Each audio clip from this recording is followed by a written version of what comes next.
A friend wrote a letter using the organization stationery. This refers to being devoted or faithful. If he uses its envelopes, he must report it to the ritual person.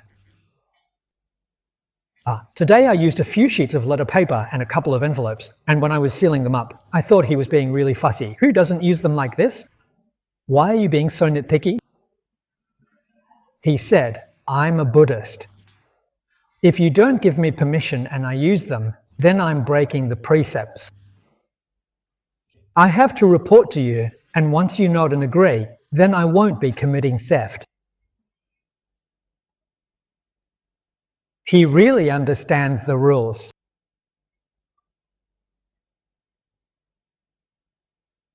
I have an old principal who, after coming to Taiwan, actually became my classmate. He was also a student of Teacher Lee. Yes, in Taiwan. He served as the Deputy Minister of the Examination Yuan. It was a government position. He was given a sedan by the government, and his home was equipped with a telephone. He used government phone personal matters. He wouldn't use the government car for his own business. Instead, he would take the bus. Why is that? So as not to break the precept against stealing. Who can actually do that nowadays? These days, we pick up the office phone and chat away for half an hour, even 2 hours, talking all sorts of nonsense. If you commit theft like this, in the future when you go before King Yama, he'll have all records right there, a file for everything. When laid out, you won't be able to deny it.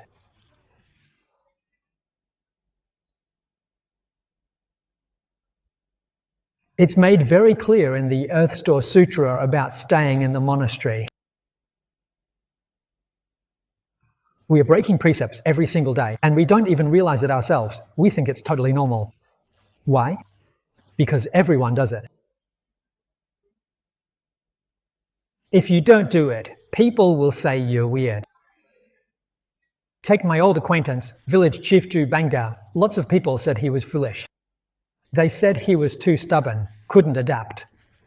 Why can't you use the phone at the Zhong family's house? They'd say, the car is just for getting around, right? It's not like the company expects you to take the bus. Where do you find people like that? So people saw him as some kind of oddball. They thought he was really abnormal. But in Buddhism, that's actually normal. But in the mundane world, it's not considered normal. In Buddhism, though, it is normal.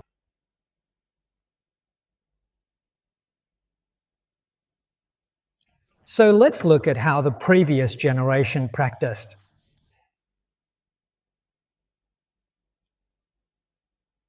Nowadays, we think we know it all.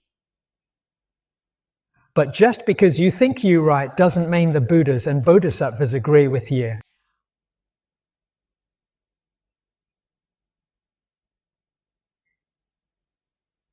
There are some principles in this. Who really understands cause and effect? These days, people who study Buddhism are careless, inattentive. So, can I teach everyone? No, I can't. Why not? Because you wouldn't accept it. Even if I tried to teach you, you'd just see me as an old stick in the mud. You'd think my thinking is outdated. What era do you think this is?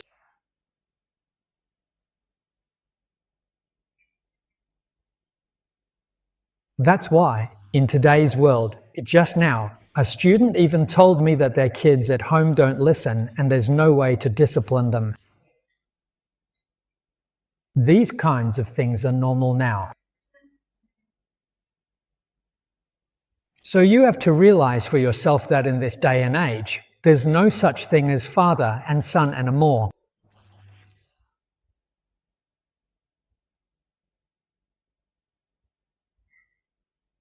There's no master and apprentice either.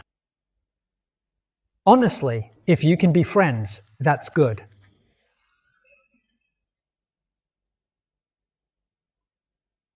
Why is that? Because the education of ethics and morals has been completely lost. You wonder why they don't listen? Why didn't you teach them from a young age?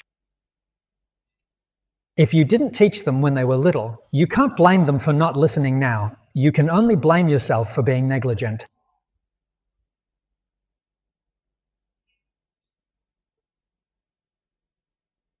Students don't listen anymore.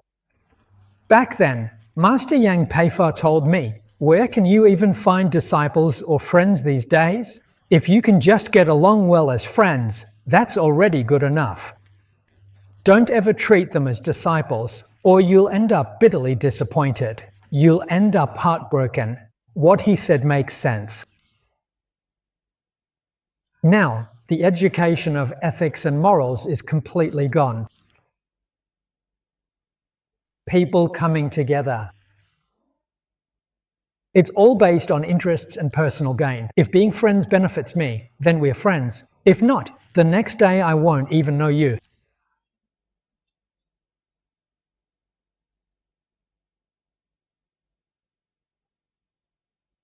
That's why this world ends up facing disasters. The 5 precepts and 10 virtues are gone. You understand 5 precepts and 10 virtues, the foundation of Buddhism. If you're unwilling to practice them, if you abandon them, then no matter what Buddhist practice you do, you won't achieve anything. Whether it's Mahayana, Theravada, Zen, the teachings, the exoteric or esoteric schools, it's impossible to achieve anything.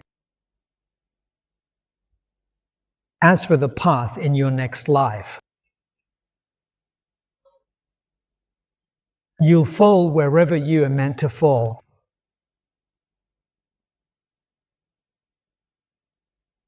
Karma is real, not fake.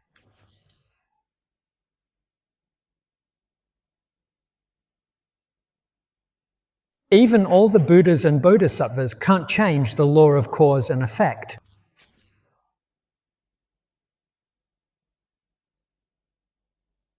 If you can truly listen and take this in, if you can believe it, that means you have good roots and blessings from past lives. It means you have a karmic connection in this life to encounter the Buddha's teachings. And you can even get close to the great teachings. If you don't have good roots or blessings, you won't encounter them in your whole life. You won't even hear about them.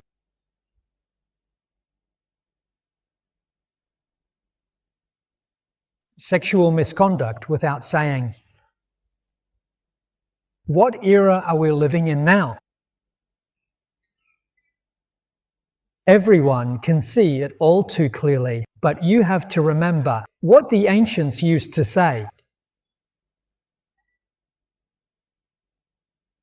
Of all virtues, filial piety comes first. Of all vices, lust is the worst.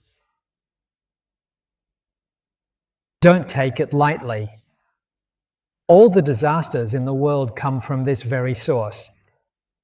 The root of all calamities? Practitioners who can't uphold morality will ultimately fall into the Avachi hell. Why is that? This is the very reason.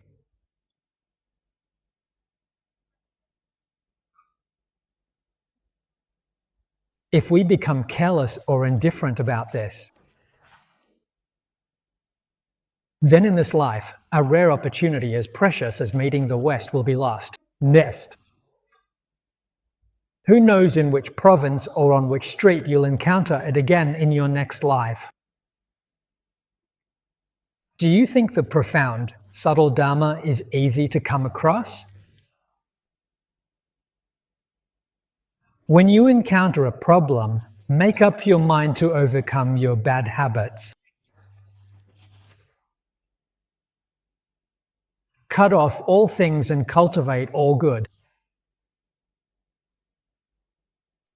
Grit your teeth. You have to bear with it. You are just a nobody. RB went below. You can bear it. Only then can you be reborn and attain Buddhahood without regressing.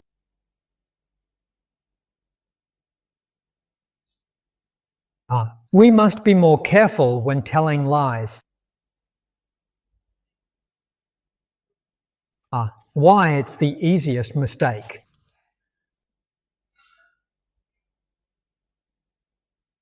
People nowadays deceive themselves and others.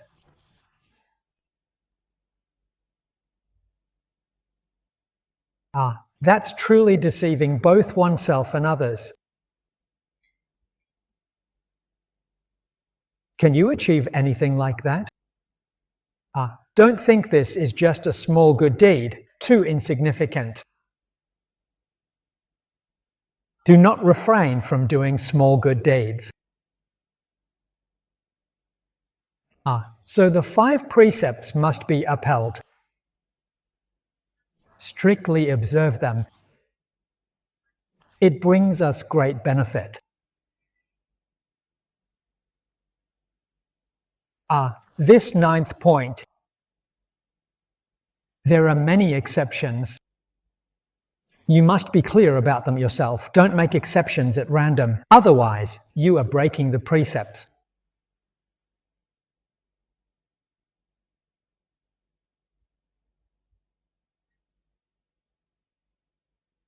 Precepts and goodness are not the same. Precepts are the Buddha's restraints and his teachings actually for us. They have a binding force. We once vowed to uphold them. Goodness is not like that. Goodness is not something the Buddhas and Bodhisattvas use to restrain us.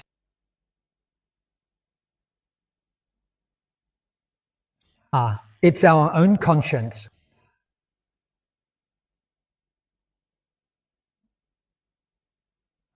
What Wang Yangming called innate knowledge and innate ability. It's not the Buddhas and Bodhisattvas restraining us. So, even though the items inside are the same, the meaning is different.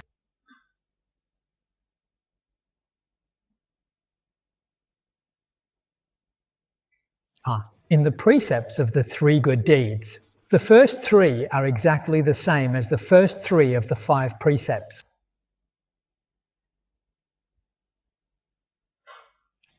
From this we can see that even if you haven't taken the precepts, you should still abide by morality. No killing, no stealing, no sexual misconduct. These are the 3 good deeds of the body. Good actions.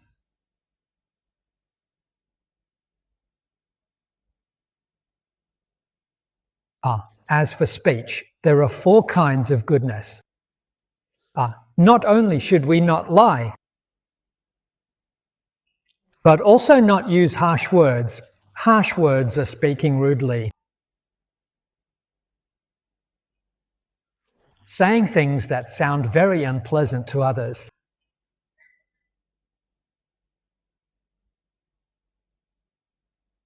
Not sowing discord, stirring trouble and conflict.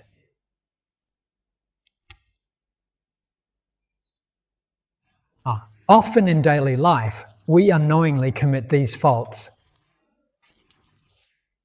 The rest are flowery and deceitful words.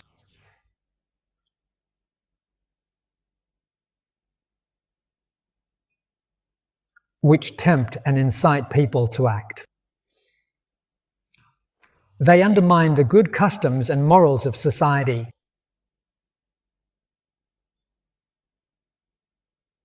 Now, let's take a look at the modern era. Literary and artistic works. What are they filled with? Movies and TV shows. And just look at the advertisements out there. They come in all shapes and forms.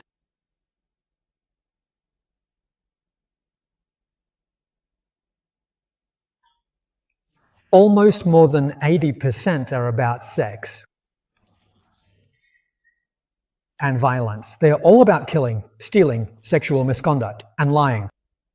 All about deceiving with appearances. They feed these things to us.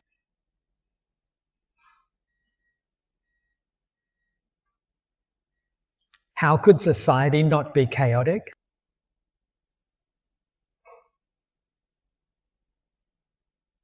How could sentient beings possibly avoid disasters and misfortune?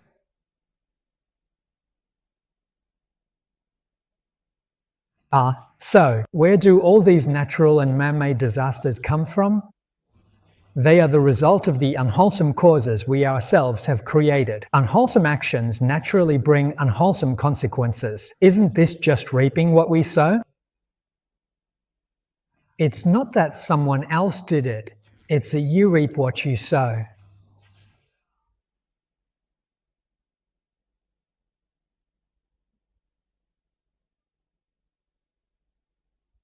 So, these 5 precepts and 10 virtues, the foundation and root of our cultivation. If we can do good with our actions and speech, behind it all is being free of greed, anger, and ignorance. That is a kind heart. With a kind heart and good deeds, even if you don't study Buddhism, you still won't fall into the 3 evil paths. In this world, you should know that good people may suffer some losses. It's okay if good people are taken advantage of by others. Hey, if someone takes advantage of you, just let them, accepting a loss willingly. There will be good rewards in the next life.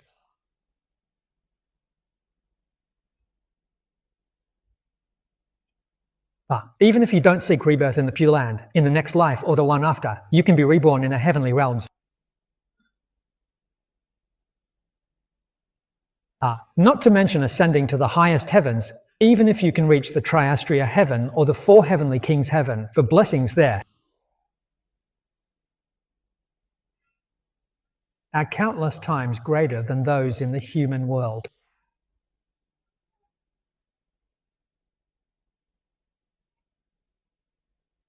So why not cultivate for a better next life?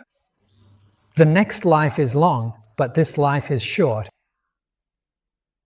People in this world, as the ancients often said,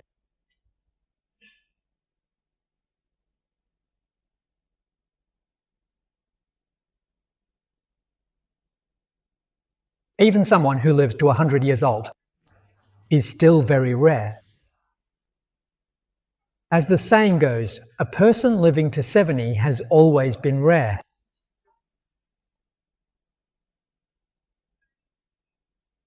These words were said by Du Fu. Even if you live to be 100, honestly, it's just a fleeting moment.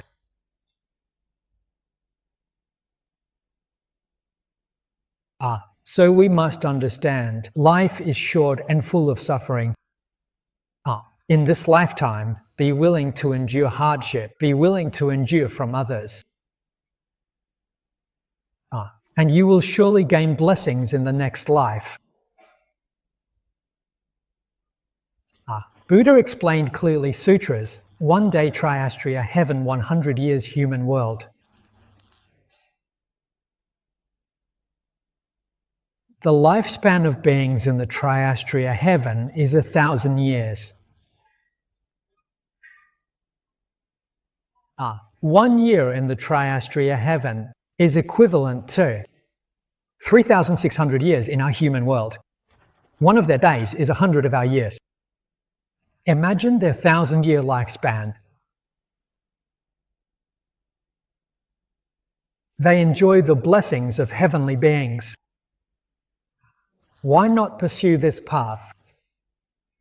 By upholding the 5 precepts and practicing the 10 good deeds, one can be reborn in the heavens. And with even greater virtue and goodness. This moral conduct, together with reciting the Buddha's name and seeking rebirth in the Pure Land, will definitely lead to rebirth there. You remember, if you aspire to be reborn in the land of ultimate bliss, worldly pursuits of fame, profit, and pleasures of 5 desires must be cut from your heart.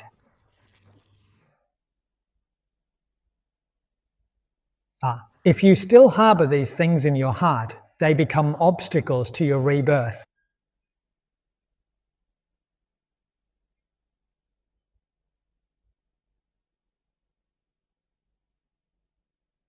Many people recite the Buddha's name, but few achieve rebirth. Whoever can truly let go of everything can let go of these things. Let go of greed, anger, ignorance. Let go of fame and profit and the 5 desires.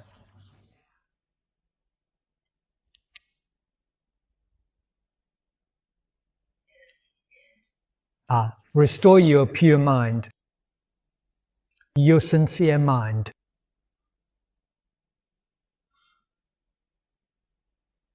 Purity and sincerity, then you will be filled with wisdom. You will no longer commit any evil deeds or create bad karma. Only then can a person attain rebirth in the Pure Land.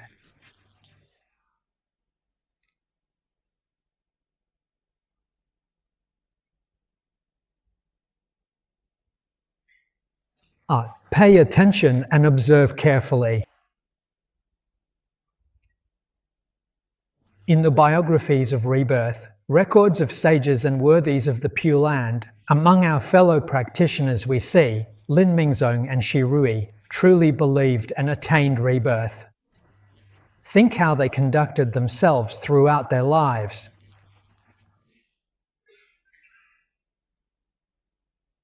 Compared to ordinary people, what exactly is different about them?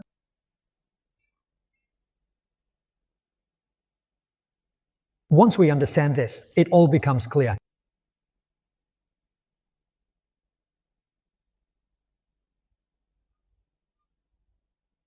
But you all need to realize that even if you practice the 5 precepts and 10 good deeds very well, if you are not willing to seek rebirth in the Pure Land,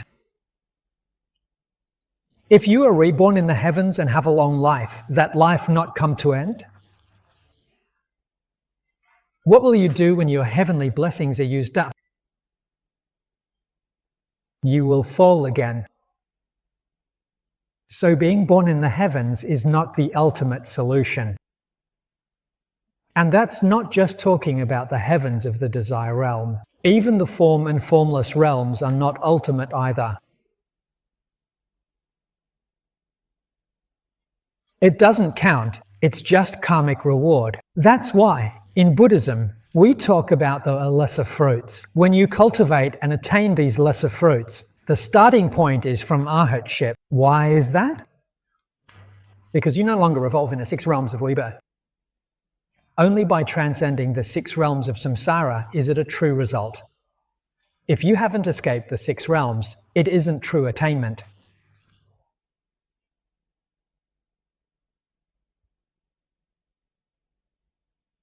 These principles, the true facts, we must not be ignorant of them. So, when we look at it from the perspective of ultimate truth, it's really not such a great thing after all.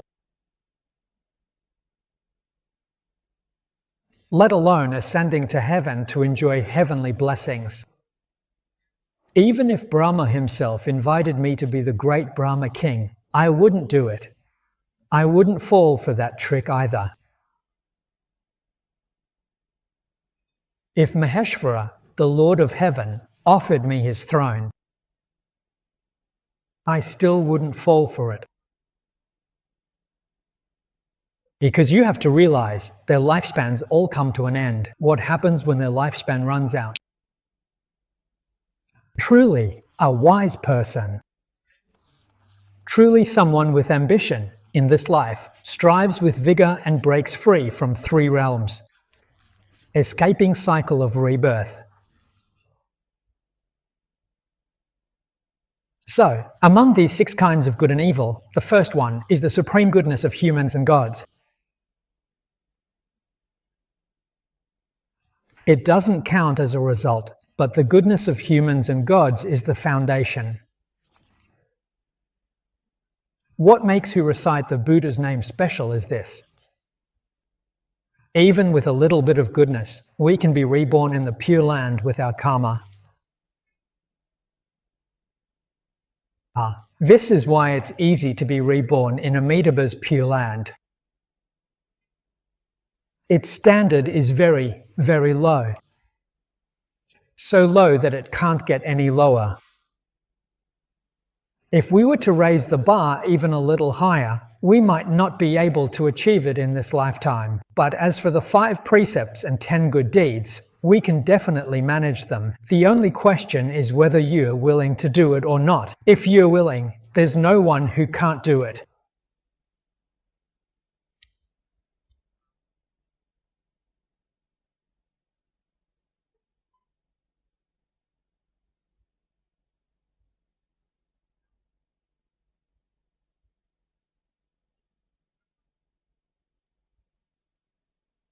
To be honest, people in modern times are truly pitiful. The Buddhist scriptures often refer to them as pitiful beings. As soon as they come into contact with something, wealth gods, famous teachers, taxes, they immediately get lost in it. They get confused so quickly, and it's really frightening how lost they become.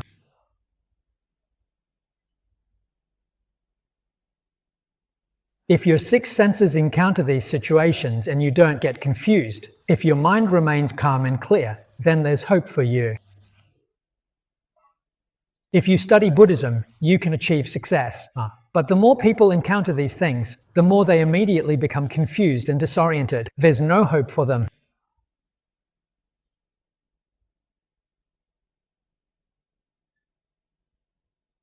Now, the second point. The virtue of the 2 vehicles. This standard is already very difficult for us to meet.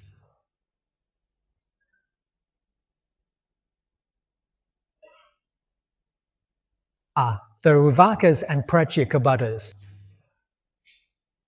This category of beings are referred to as the 2 vehicles in Buddhism. Their virtue is defined by cutting off the afflictions of views and thoughts. This is what is called goodness or virtue.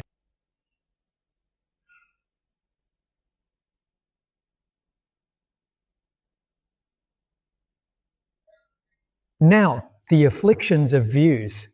Today, we are talking about mistaken views. The view of self. All sentient beings are attached to this body and life. This is called the deep night of ignorance. Uvakas and Pratyekabuddhas are no longer attached to this body as something sacred or evil. They understand that this body is not the self. They have broken through the cocoon of the body. So what is the self? Self refers to what belongs to me. It's like clothing. Clothes are something I own. That's not me. He understands this body is something he owns like clothes, not his life itself. Yes, it's something I possess. He is no longer attached to this body.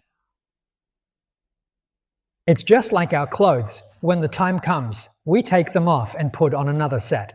If it's a nice piece of clothing, we might give it to someone else without any reluctance, because it's not me, right?